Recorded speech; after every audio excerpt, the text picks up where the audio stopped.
Saudações aos telespectadores da TV AD Mossoró. Estamos em mais um programa Dinâmica Direito, mês de maio, mês do trabalhador. Nós preparamos para vocês, os nossos telespectadores, toda uma pauta desse mês dedicada aos profissionais, né, que estão sendo impactados diretamente pela reforma trabalhista. Nós convidamos de início aqui o Dr. Igor Campos, advogado trabalhista, inclusive ele é presidente da Comissão de Direitos do Trabalho da Subseccional OAB Mossoró, mas também convidamos um sindicalista, o professor Assis, e também um juiz do trabalho, Vladimir. Então, todo esse mês, todo especial. Então, para a nossa primeira palestra, permaneça conosco. Voltamos já.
Estamos de volta ao programa Dinâmico Direito. Nós temos aqui a honra e o privilégio, como nós falamos, Dr. Igor Campos, advogado, professor universitário de pós-graduação, sempre na área trabalhista. Dr. Igor Campos, seja bem-vindo ao programa Dinâmico Direito. Doutor Nazeu, agradecer o convite em nome da Subseccional da OAB de Mossoró, dizer que é um privilégio poder participar e tratar de um tema tão importante. Agradecer também à TV AD, que libera esse espaço a trazer a sociedade, a trazer os membros que compõem a Assembleia de Deus, temas tão importantes e didáticos a conhecimento e necessários a gente possa sempre estar discutindo e a população possa ter ciência do que está acontecendo na sociedade e no Poder Judiciário, no Poder Executivo, no Poder Legislativo. É um grande serviço prestado pela TV AD a toda a sociedade de Mossoró e região. Falamos na abertura, Dr. Igor Campos.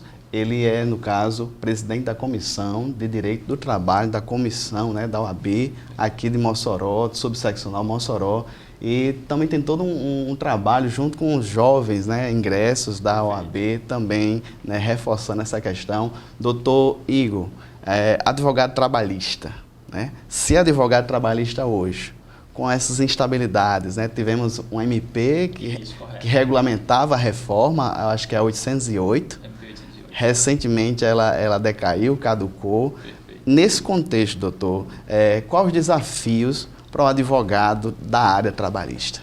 Perfeito, essa pergunta é importantíssima. Nós passamos recentemente por uma reforma da legislação. Disse uma reforma porque mais de 100 artigos da CLT, a Consolidação das Leis do Trabalho, que é uma norma antiga que realmente precisava passar por uma reanálise. Nós temos uma legislação que é datada de 1940, que a CLT ela tinha 70 anos, vamos dizer assim, 70 anos de idade.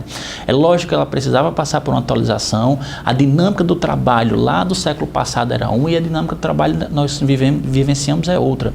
Havia necessidade de passar. O que ocorre é o seguinte: critica-se que essa reforma ela se deu de forma agalopante, sem ter passado necessariamente por uma discussão social. Os sindicatos, algumas entidades de classe questionaram junto ao Senado, junto ao Congresso Nacional, a forma como se deu a aprovação dessa medida. Ela simplesmente foi aprovada e dentro de um prazo de mais ou menos de 3 a 6 meses ela foi aprovada, sancionada e publicada. Alguns pontos, como a questão da MP, o que é a MP? Foi uma medida provisória editada pelo governo federal em que ela iria especificar e tratar de alguns pontos da reforma que não ficaram muito claros na edição da lei que foi publicada ainda no ano 2017. E aí, quando o doutor Nazil fala que ela caducou, é porque ela tem um prazo legal para ser publicada, para ser divulgada. E no caso, o Congresso Nacional, em que pese ciência desse prazo, ele deixou transcorrer o prazo e ela, como diz o doutor Nazil, caducou. Ela não tem mais como ser aplicada. Então, alguns pontos que seriam tratados nessa medida provisória ficam na situação de instabilidade jurídica. Nós não sabemos, por exemplo, que um dos pontos que seria tratado seria a jornada 12 por 36. Você trabalharia 12 horas de forma ininterrupta por 36 de folga. A legislação anterior, no Tribunal Superior do Trabalho, que é a nossa Corte Superior especializada do tema, ela dizia que havia necessidade de se ter um acordo coletivo e uma convenção coletiva tratando do tema. Porém, a medida provisória dentro da nova legislação dizia que bastava as partes ajustarem. Como fica agora sem edição da MP? Nós temos a validade? Não temos a validade? Então, é uma discussão jurídica muito necessária. Há dúvidas ainda no próprio Poder Judiciário, perante o Ministério Público do Trabalho, perante o Juiz do Trabalho, desembargadores e ministros do Tribunal Superior do Trabalho. E a sociedade em si tem uma insegurança porque aquela norma se aplica, aquela norma não se aplica. Então, inclusive, falo enquanto operador de direito, que essa dúvida, essa insegurança permeia também o nosso trabalho, permeia também os nossos pensamentos, porque ficamos na dúvida: é possível aplicar aquela norma? Não é mais possível? Foi revogada? Não foi revogada? Tem aplicabilidade imediata? Tem aplicabilidade futura? Então, o advogado de trabalho hoje, que é especializado na área do direito do trabalho, ele tem que ter uma dinâmica muito grande. Nós tínhamos apenas uma normativa, que era a CLT, então a preocupação do advogado hoje era trabalhar em cima daquela legislação específica. Com essa alteração, há necessidade de uma atualização do profissional. O profissional que não for atualizado, que não conhecer a sistemática, que não conhecer o entendimento dos tribunais superiores, entendamos o seguinte: em que pese a legislação dizer uma coisa, a interpretação vai caber aos tribunais, vai caber ao juiz, vai caber ao desembargador e vai caber ao ministro. Se vê muito, por exemplo, mas a lei diz uma coisa e o Supremo, por exemplo, ele decide outra. É mais ou menos isso que acontece. Nós vamos passar, nesse momento, com uma nova legislação, a necessidade de se passar por uma atualização que nós chamamos de jurisprudencial. O que é a jurisprudência? São os entendimentos reiterados, motivados por desembargadores e pelo Tribunal Superior do Trabalho, que diz: sobre esse tema específico, o entendimento vai ser assim ou dessa forma. E a partir daí nós temos uma compreensão melhor da aplicação daquele artigo em específico. E com essa nova legislação, há muitas dúvidas. O próprio Poder Judiciário vem julgando ainda sem ter essa noção de que se a aplicação da lei ela é imediata, ela é futura, ela foi revogada. Há uma insegurança jurídica, ficamos na pendência dos tribunais superiores tratar sobre o tema para daí então a gente transcorrer com mais segurança nos processos trabalhistas que tramitam hoje e que vão tramitar daqui para frente. Nesse processo, doutor Igor, sobre a atualização, é importantíssimo as comissões da OAB. O senhor, como presidente da Comissão de Direito do Trabalho, qual foi as suas atividades em favor dos profissionais, dos estudantes, nesse biênio 2016-2017, na gestão do doutor Canindé Maia? Perfeito. Primeiramente, só explicar uma situação, como funciona a OAB. A OAB ela é separada dentro da sua estrutura em diversas comissões. Nós temos a comissão do idoso, nós temos a comissão do consumidor, a comissão de trabalho, uma comissão previdenciária. Ela é formada por membros da própria OAB, ou seja, são advogados inscritos na ordem que pedem o ingresso em uma comissão específica. Essa comissão ela tem o objetivo de tratar sobre o tema específico a qual ela é vinculada e procurar promover simpósios, atualizações, palestras sobre o tema, trazendo para o advogado e, consequentemente, posteriormente, à sociedade, a discussão sobre os temas importantes daquela comissão específica. A comissão da qual eu faço parte, que já fui presidente, tive ausente e hoje retorno à condição de presidente, é a Comissão de Direito do Trabalho. A Comissão de Direito do Trabalho, no ano de 2017, considerando a publicação que se deu no mês de novembro de 2017 da reforma trabalhista, nós realizamos diversos simpósios, diversas palestras, trouxemos juízes do trabalho de Mossoró, trouxemos membros do Ministério Público aqui do município de Mossoró, trouxemos também advogados e profissionais de fora da área para tratar específico sobre o tema. O que é a reforma é legal, quais pontos estão sendo alterados, quais os principais pontos. Então, o tema foi bastante discutido dentro da casa.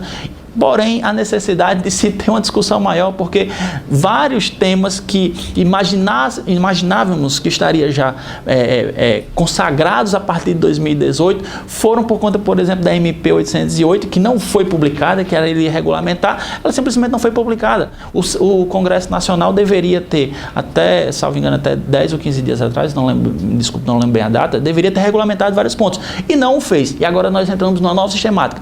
Agora, como é que fica? Se aplica efetivamente a legislação? Não se aplica a legislação? Então são decisões e motivações que vão passar novamente por meio da Comissão de Direito do Trabalho, a necessidade de se atualizar. A temática do tema é muito importante, é muito variável, então precisa sim que a comissão possa, em conjunto com os advogados, em conjunto com a sociedade, tratá-la para que, em reflexo, proteja o advogado e proteja também o cliente.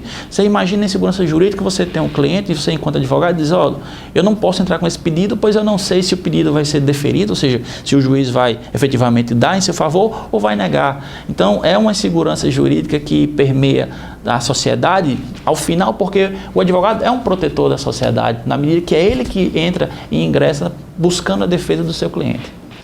Doutor Igor, eu também sou advogado, né? E já chegou clientes nesse mesmo sentido, de eu chegar a dizer: vamos esperar mais um pouco? Verdade. Vamos esperar mais um pouco, né? Ainda está muito recente. Vamos esperar a pacificação nos tribunais. O senhor acha que esse tipo de postura é correta? Ou o advogado pode ingressar e vamos ver o que vai dar? Olha, é corretíssima a postura do doutor. Veja só a situação. Anteriormente, na Justiça do Trabalho, aí eu vou falar de uma forma mais didática, existia isso que nós chamávamos um cheque branco. De que sentido? O cliente ele poderia interpor a ação com, por exemplo, 10 pedidos. Mesmo ciente de que ele só teria 4, 5 ou 6 pedidos, ele ingressava com 10. Por que fazia isso? Porque no final do processo, aqueles pontos que ele não ganhou ou ele não conseguiu provar, não tenha custo nenhum para ele. Ou simplesmente, por exemplo, se ele perdesse por integral o processo, simplesmente ele não tinha nenhum custo. Com a sistemática nova da legislação, passou-se a penalizar aquele que ingressava judicialmente com ação judicial e não ganhava. Seja ela proporcional, por exemplo, eu fiz 10 pedidos, ganhei até 5, ou seja, total, eu fiz 10 pedidos, perdi todos. Então, os advogados passaram a ter uma cautela maior, tanto por essa situação de não trazer um risco ao seu cliente, como também pela necessidade, como o doutor Nazil deixou muito claro, a necessidade de ter um balizamento dos magistrados, dos desembargadores e dos tribunais superiores. Veja, um tema hoje muito controvertido. Aí imagina, você entende que é devido àquele direito específico ao seu cliente, porém os tribunais, como não tem ainda uma sistemática de entendimento já afirmada, você pode estar levando o seu cliente a erro, você pode estar levando o seu cliente a ser condenado. Então, não é interessante. Os advogados têm agido com prudência. É uma situação, aí você pode pensar: mas a norma é de 2017. Ela é de 2017, ok. É de novembro de 2017. Dentro do direito, nós dissemos ainda que essa norma ela é muito recente. Por quê? boa parte das demandas com relação aos processos que já se aplicam à normativa publicada em novembro, eles ainda estão em fase de julgamento, estão em fase de instrução. Os tribunais superiores não trataram especificamente sobre o tema, então é uma situação que ainda gera muita instabilidade. Se vou citar um exemplo específico, com relação à contribuição anual que geralmente é feita no mês de março, há uma discussão se essa contribuição ela pode ter sido retirada da legislação anterior ou não. A legislação anteriormente dizia que aquela contribuição anual obrigatória se dava geralmente pelas categorias no mês de março. Ela determinava que anualmente se retirasse um dia de trabalho do trabalhador. Era obrigatório. Com a edição da norma em novembro de 2017, passou a dizer que se tornou facultativa.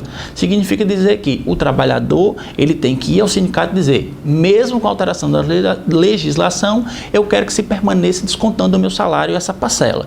Alguns sindicatos ingressaram judicialmente dizendo a norma publicada em novembro de 2017, ela é inconstitucional, ou seja, ela não respeita a nossa lei mãe, a nossa lei maior, que é a Constituição. Ela não poderia ter retirado o direito do sindicato. E aí nós temos a seguinte situação, juízes de um estado defere o que nós chamamos a liminar e manda suspender a aplicação da lei.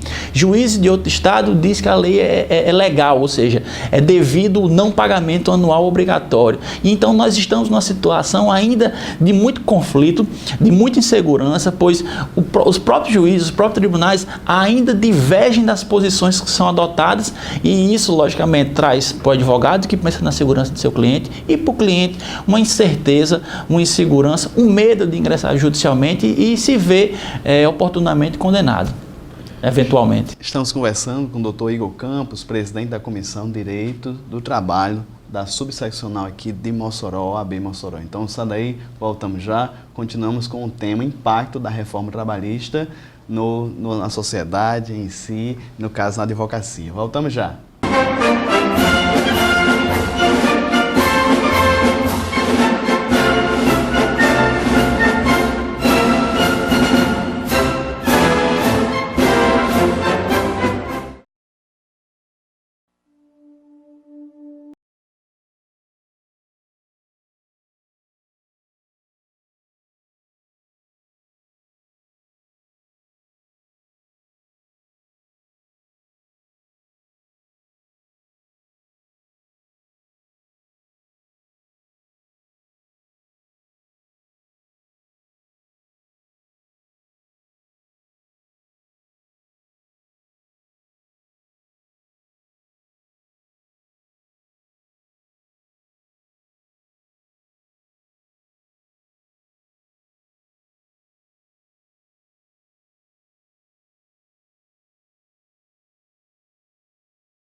Estamos de volta, segundo bloco da nossa conversa aqui com o Dr. Igor Campos, presidente da Comissão de Direito do Trabalho da OAB, aqui subseccional de Mossoró.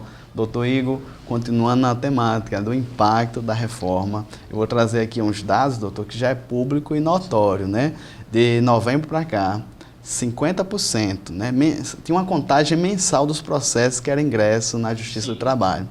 E em torno de um pouco mais de 50%, né, das demandas decaíram. A gente percebe isso, doutor, no fórum aqui de Mossoró. Aqui no fórum de Mossoró, seja dissídios individuais, dissídios coletivos. Como é que o senhor vê essa situação, né? Já que é o advogado, né, que dá entrada nas iniciais? Perfeito.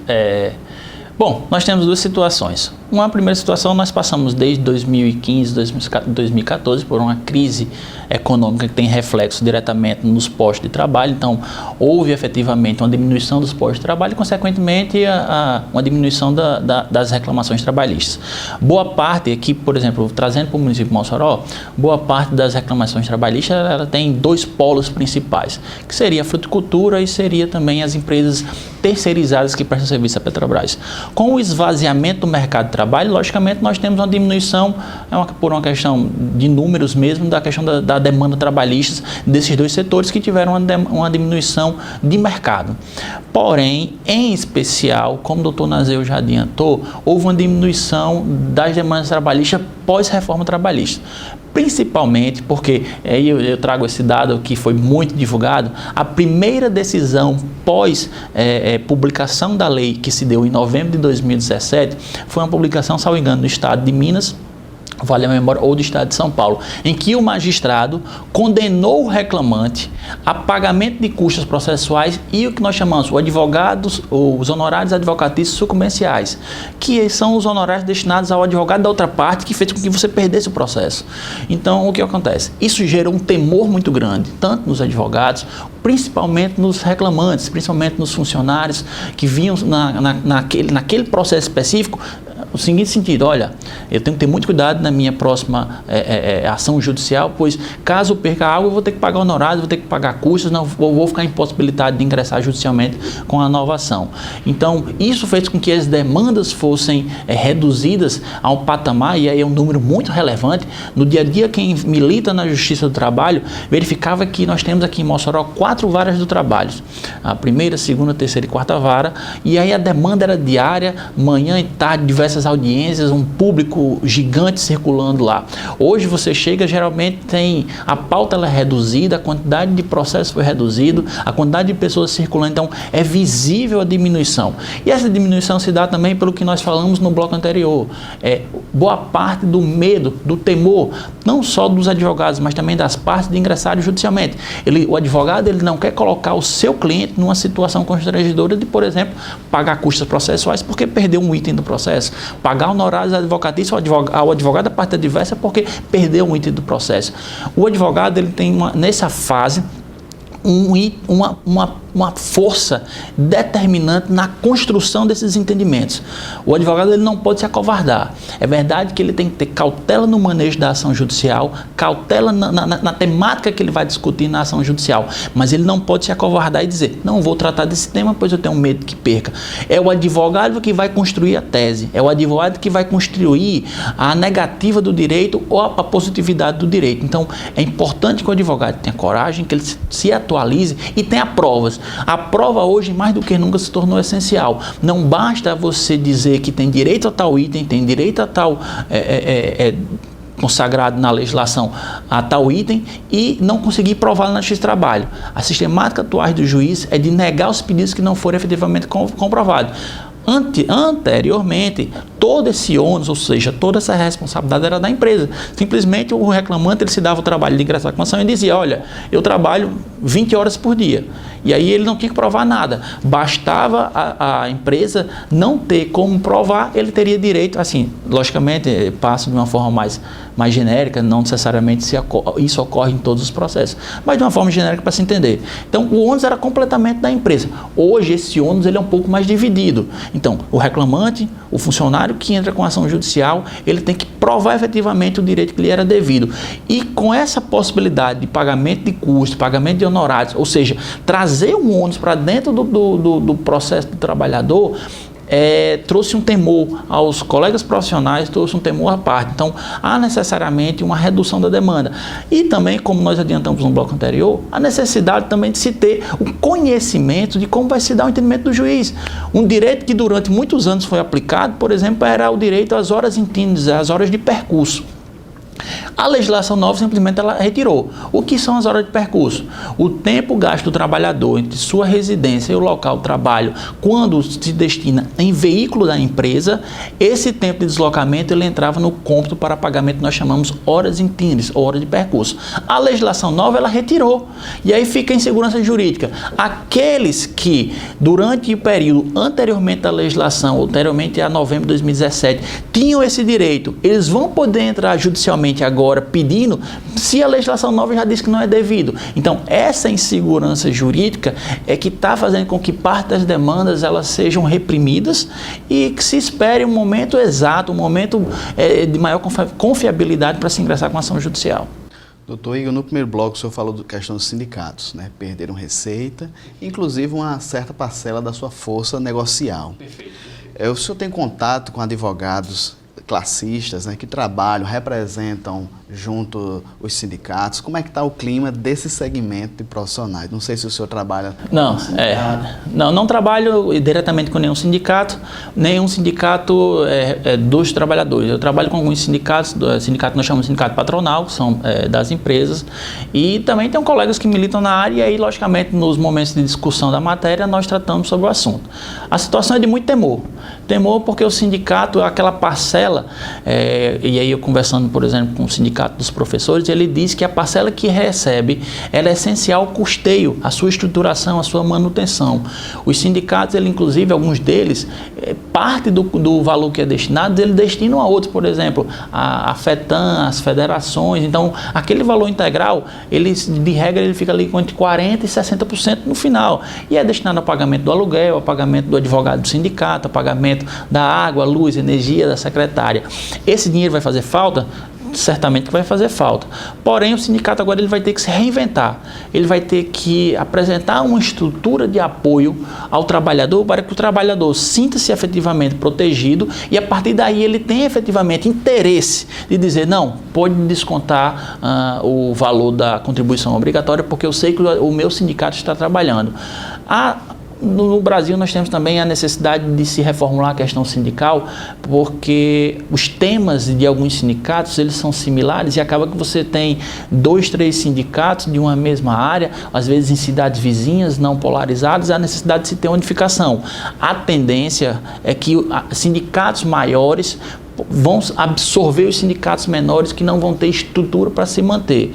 É difícil, há um temor, sim. O sindicato hoje é um item muito importante do trabalhador porque é ele que negocia junto ao sindicato patronal, junto à empresa, os direitos do trabalhador. O sindicato ele tem que ser forte. Forte porque ele só consegue defender os direitos do trabalhador ele tendo força na negociação. É lógico que, por exemplo, no período de recessão que nós vivemos, onde o emprego está tão escasso, você dizer que o trabalhador ele possa negociar diretamente com o empregador, ele não vai negociar em paridade de armas. Lógico que ele vai, na necessidade de garantir o emprego, ele muitas vezes vai submeter a condições de trabalhos inferior a que, se o sindicato estivesse lá para negociar em seu lugar, conseguiria negociar e garantir direitos mais favoráveis ao trabalhador. Então, nós temos um período muito obscuro ainda da legislação, muito obscuro no futuro, como vão se dar as posições dos juízes, as posições dos sindicatos, mas o fato é verdade. O sindicato ele perde e ganha muita força com a nova legislação. Perde no momento em que ele deixa de receber verbas, deixa de receber destinação diretamente do trabalhador. Porém, ganha quando a legislação passa a dizer que o sindicato ele passa a ter força na negociação coletiva. Agora, o sindicato, por exemplo, o sindicato lá da cidade do interior, o sindicato com poucos membros, ele não tem condições, logicamente, de negociar com grandes empresas. A negociação ela não se dá em paridade de armas. Há necessidade que o sindicato seja forte, tenha uma posição dos seus dirigentes na proteção do trabalhador, para que só assim ele possa garantir lá no final o direito do trabalhador nessa negociação, pois a negociação com base na nova legislação, ela passa inclusive em alguns momentos a ser superior à lei. Mesmo que a lei diga que o pagamento das horas extras vai se dar, por exemplo, a 100%, há uma negociação em que pode reduzir o pagamento dessas horas extras.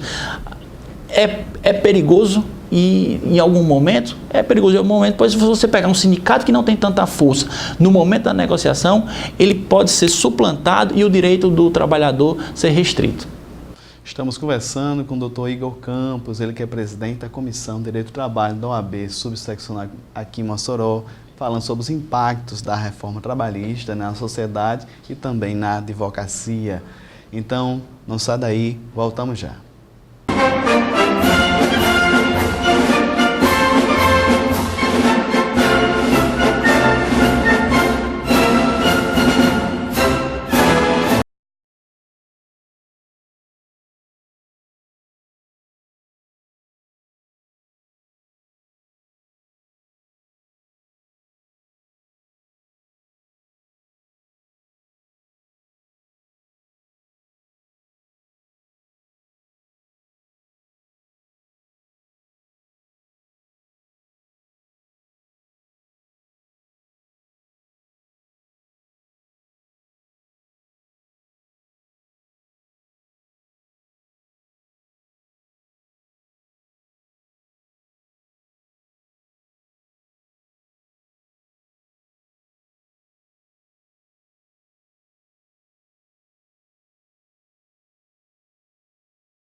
Estamos de volta com o programa Dinâmica do Direito. Estamos conversando sobre os impactos da reforma trabalhista na sociedade, na advocacia. Para tanto, temos aqui a honra do professor universitário, advogado trabalhista Igor Campos. Professor, agora eu vou precisar mais do professor. Professor com experiência na área, né, para dar sua opinião específica sobre uma declaração do ministro do Tribunal Superior do Trabalho, Ives Gandra. Isso foi público, notório, vários veículos de comunicação sérios publicaram, que ele disse, professor Igor, que se os magistrados trabalhistas continuarem se opondo à reforma, né, na sua interpretação, né, no caso a Justiça do Trabalho está fadada a fechar. Como o senhor viu, né, essa declaração, né, e nos introduza já também as manifestações dos magistrados, né? Certo. O senhor que acompanha, labora nessa área. Perfeito. Aí nós temos que fazer duas análises. A primeira análise é a seguinte situação. A magistratura, quase como um todo, com a sua totalidade, também o Ministério Público do Trabalho, eles foram contra seus órgãos de classe, o Conselho Nacional do Ministério Público, as associações magistradas do trabalho, plantaram manifestos contrários à reforma trabalhista, asseverando que essa reforma era tanto inconstitucional na medida que retirava direitos consagrados pelo trabalhador já há muitos anos, já arraigados na legislação e na positivação jurídica, e que não poderiam, por meio de uma norma tão pouco discutida, como se fala, retirar tão abruptamente uma quantidade enorme de direitos. Ela não atualizou, ela simplesmente reformou efetivamente e deu outra conotação. O que acontece é o seguinte, há efetivamente, e aí, vamos dizer assim, até implicitamente, um jogo de bastidores do governo federal e também da União e dos empresariados, há um lobby muito forte para que a Justiça do Trabalho ela ou seja extinta ou pelo menos ela perca sua força de atuação. O empresariado entende que a Justiça do Trabalho ela é apenas um órgão arrecadador e que traz contra o empresariado uma legislação totalmente arcaica e protecionista ao trabalhador ao ponto de retirar os direitos absolutos de defesa dos empresários e isso impede com que eles possam investir, possam efetivamente contratar mais, porque a legislação ela é muito dura e traz uma carga muito forte ao empresariado. Então, assim, cerca de 10 anos atrás, essa temática já foi motivação, inclusive, do fim da Justiça do Trabalho. Dizia assim, vamos retirar a Justiça Especializada do Trabalho, porque a Justiça do Trabalho hoje ela é especializada, ela trata tão somente do direito do trabalho. Diferente, por exemplo, da Justiça Federal, em que ela trata de todos os temas de natureza civil, previdenciário, penal, aqueles vinculados em que tem a União ou algum órgão da União, e a Justiça Comum, em que ela tem as varas criminais, as varas cíveis, as varas de fazenda pública. Na Justiça do Trabalho só se trata de direito do trabalho. Então se dizia muito, como é uma justiça especializada, vamos diminuí-la e vamos absorvê-la à Justiça Federal. Então ela passaria a ser tão somente um braço da Justiça Federal e deixaria de existir a própria Justiça do Trabalho como nós vemos hoje. O que acontece é o seguinte, a manifestação do ministro Ives Granda logicamente, ele estando em Brasília, ministro do Tribunal Superior do Trabalho, ele entende que há um lobby muito forte no sentido de exaurir, acabar com a Justiça do Trabalho. Nós temos um candidato à presidência, que é o Flávio Rocha, desculpa, eu não tinha esquecido, em que ele disse publicamente que a Justiça do Trabalho não tem mais necessidade de existir. Ela é apenas um órgão arrecadador e que não tem função, inclusive muito cara. Diz isso publicamente, é pauta sua de eleição, e foi também, talvez até encampado nessa situação, o relator do projeto da reforma trabalhista é um potiguar, que é o deputado federal Rogério Marinho, e há sim um trabalho, um lobby lá em Brasília, um lobby dentro dos tribunais, para que a Justiça do Trabalho ela perca força. O entendimento do ministro Ives Granda é no sentido de que, olha, nós tivemos uma reforma da legislação de acordo com, se diz, a reforma do empresariado. Informalmente se chama reforma do empresariado porque só trouxe privilégios ao empresariado. E ele diz o seguinte, olha, se os juízes passarem a não aplicar o que diz a norma, mesmo o juiz entendendo que aquela norma nova ela é contrária à Constituição Federal, contrária aos pactos internacionais de defesa do trabalhador, a tendência é que o lobby se torne mais forte e passem a simplesmente a extinguir a Justiça do Trabalho.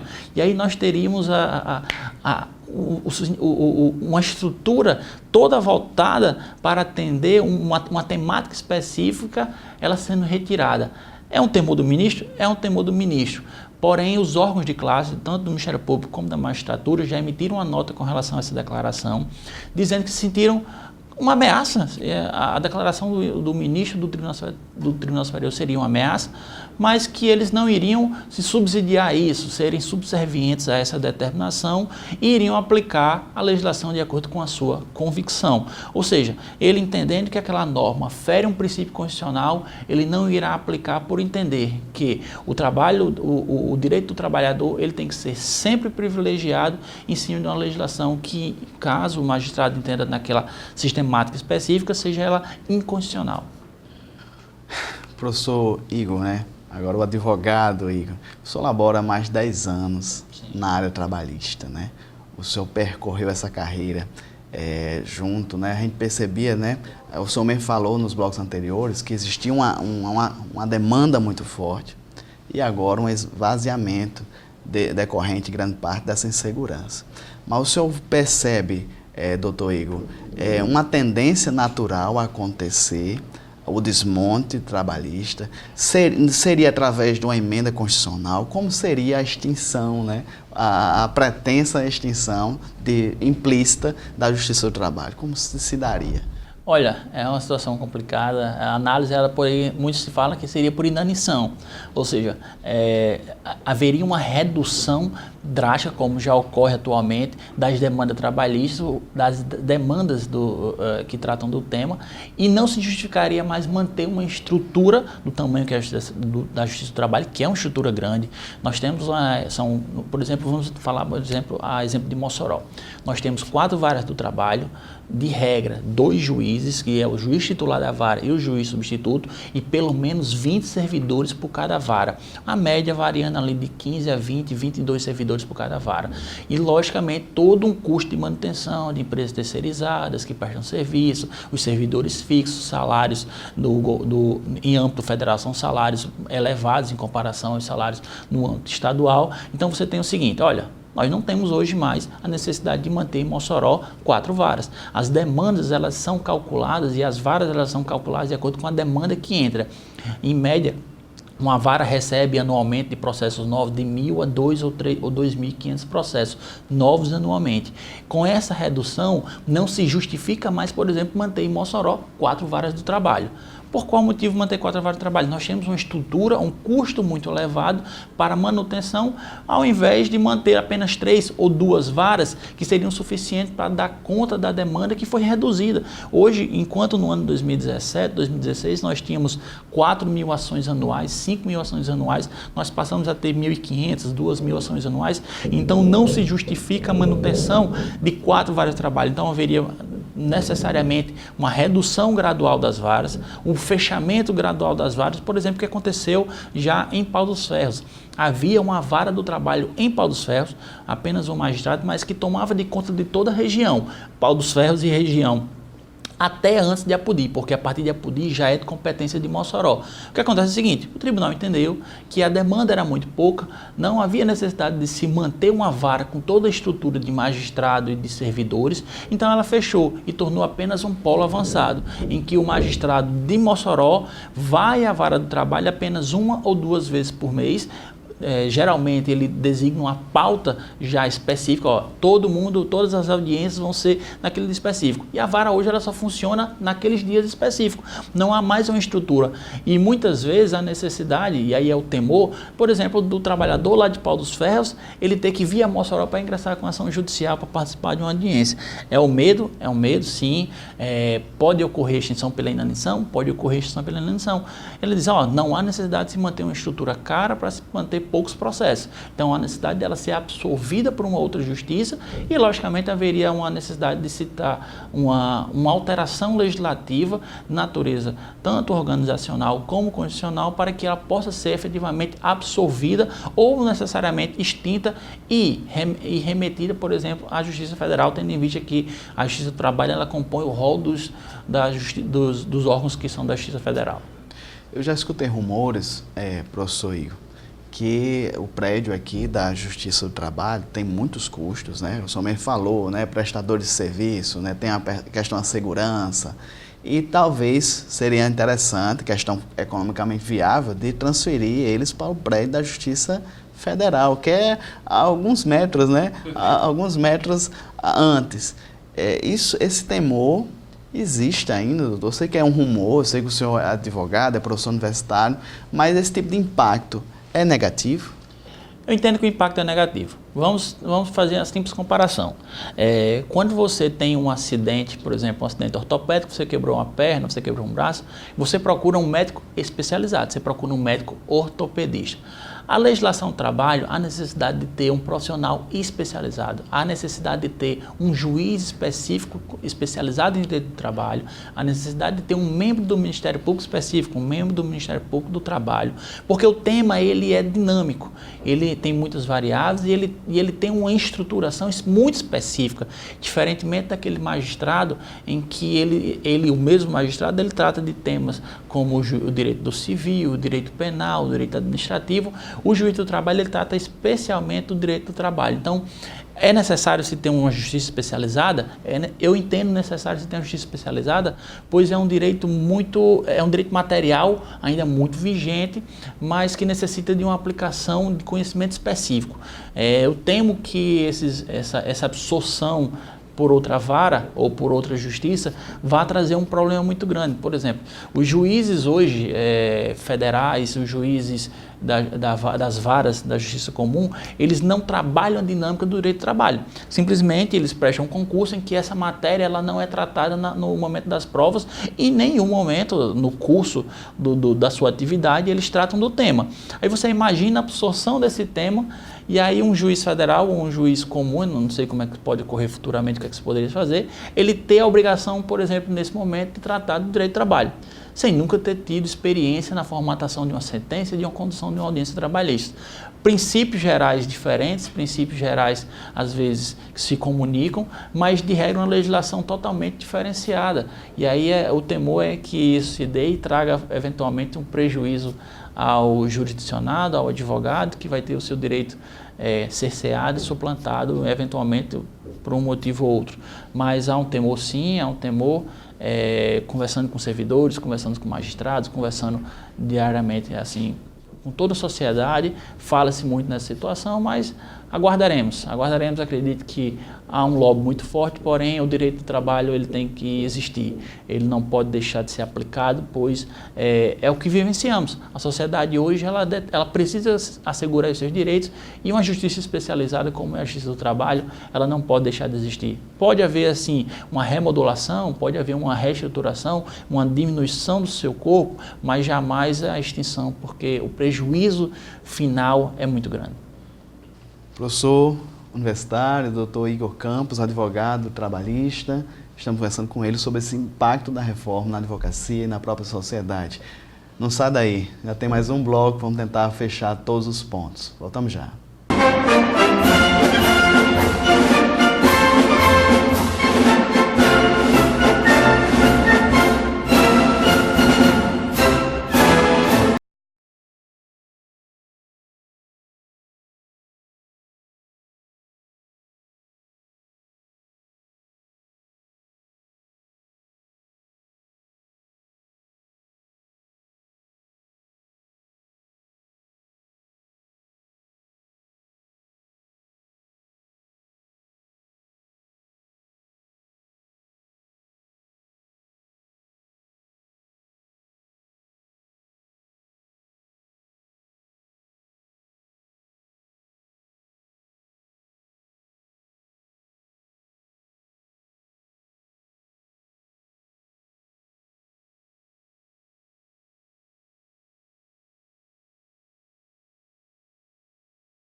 Estamos de volta ao programa Dinâmico Direito, o último bloco da nossa conversa com o doutor Igor Campos, advogado trabalhista, presidente da Comissão de Direito do Trabalho da OAB Subseccional de Mossoró, sobre os impactos da reforma trabalhista.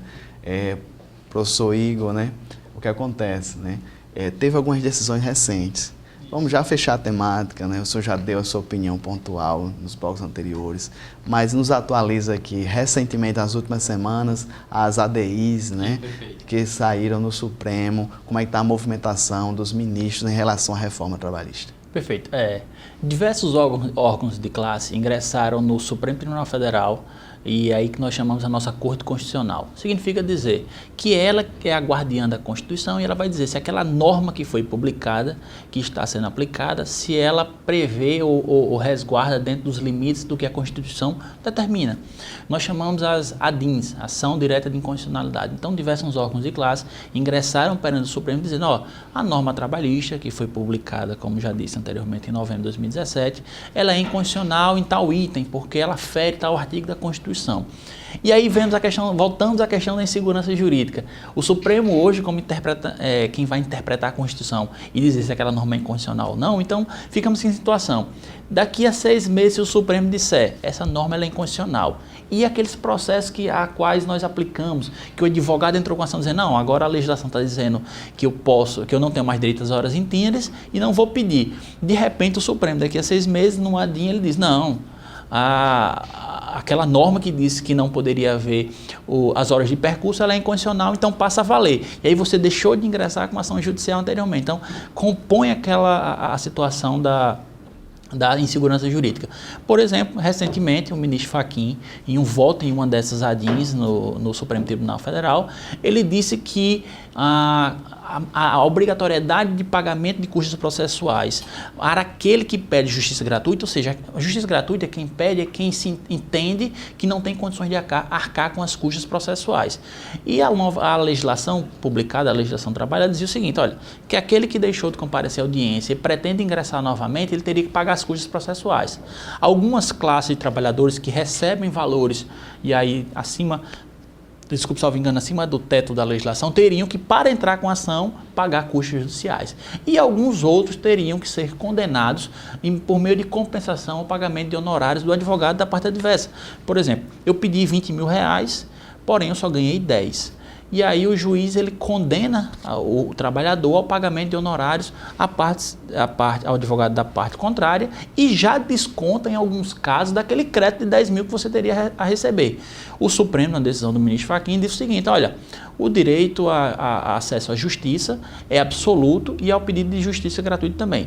Significa dizer que no momento que eu exijo do trabalhador o pagamento de custas, eu estou restringindo dele o direito de ação.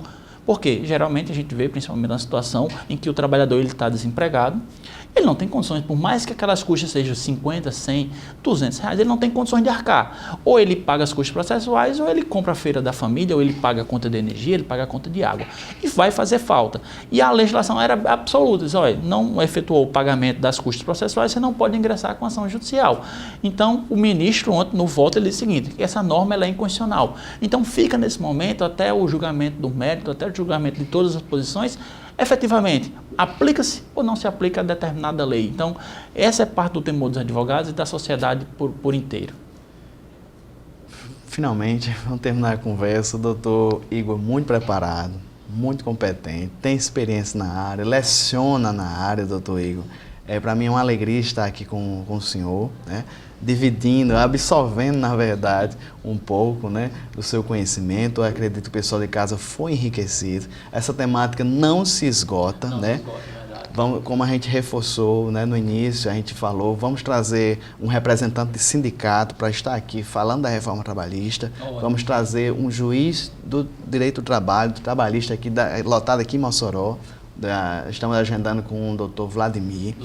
E eu quero agradecer mais uma vez ao senhor, ao doutor Canindé, toda a sua equipe, né, que proporcionou, a menina da comunicação, assessoria, que intermediou a sua vinda até aqui. E fica aberto, doutor Igor, para as considerações finais. Doutor Nazeu, agradecer ao programa Dinâmica Direito, né? Agradecer à TV AD, dizer que a Comissão de Direito do Trabalho e a OAB está à disposição para sempre que puder participar do programa de cunho efetivamente não só jurídico, mas que passa toda uma noção à sociedade, tem um trabalho muito importante social nesse sentido, porque vocês levam à sociedade o conhecimento necessário. Agradecer e dizer que é um tempo que não se esgota. Pelo contrário, ele se inicia, as discussões estão aí e aí ainda vai permear durante muito tempo se a norma é legal, se é ilegal, se aplica ou não. Então, aconselho aos operadores de direito que estudem, se atualizem, acompanhem as mudanças, acompanhem os julgamentos, que assim você protegerá o direito do seu cliente, e protegendo o direito do cliente, você protege a sociedade e protege o direito como um todo. Obrigado pela atenção e fica à disposição da comissão para outros programas. Dr. Igor Campos, como a gente falou desde o início, professor universitário da pós-graduação do Diocesano, né, com mais de 10 anos de carreira, tem nos ajudado aqui a definir tão importante temática, né? Só temos mais uma vez a reforçar o agradecimento aqui ao Dr. Igor e agradecer também a você de casa pelo carinho, pela permanência conosco, né? Já temos uma cadeira cativa, doutor Ito. Não é apenas, como o senhor falou, aqui não é apenas uma classe específica, né?